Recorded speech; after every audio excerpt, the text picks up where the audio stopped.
আসসালামু আলাইকুম। ভিডিও শুরুতেই দেখতে পাচ্ছেন আমার স্কিনটা একদম কালচে ডাল আর মলিন লাগছে।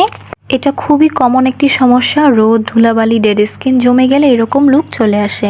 আজকে আমি ব্যবহার করেছি আমাদের নতুন বাটার মাস্ক আর বিটরুটের যেই কম্বো সেইটা।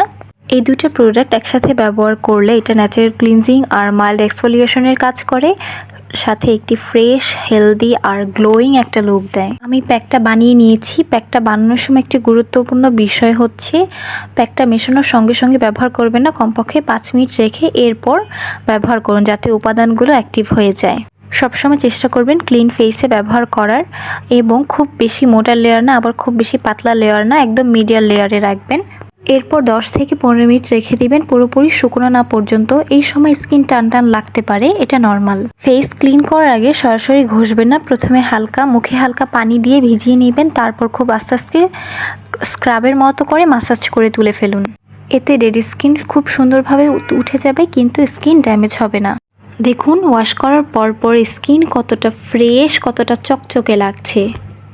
এই প্যাকটি সপ্তাহে 3 থেকে 4 দিন ব্যবহার করার চেষ্টা করবেন। যদি হাতে সময় থাকে তাহলে একদিন পরপরই ব্যবহার করবেন। এই কম্বোটা স্কিনের ডালনেস কমায়, স্কিনকে একদম ন্যাচারালভাবে ক্লিনজিং করে। এরপর এটা একদম আমাদের এই কম্বোটা ব্রণের জন্য সুপার কাজ করে, স্কিনের ডালনেস কমায়, স্কিনের টেক্সচারটা একদম স্মুথ হয়ে যায় যেমন বেবি স্কিন। আর এটা ন্যাচারাল একটা গ্লো দেয়। রেগুলার ব্যবহারে স্কিন হয়ে যায় অনেকটাই ব্রাইটনিং। একটা কথা মনে রাখবেন, স্কিন কেয়ার মানেই একদিনে ম্যাজিক না, তবে রেগুলার করলে সত্যি ম্যাজিকের চেয়েও দারুণ কাজ করে। যে কোনো প্রোডাক্ট হোক, নিয়মিত ব্যবহার করলেই সেটার সঠিক ও আসল ফলাফল পাওয়া যায়।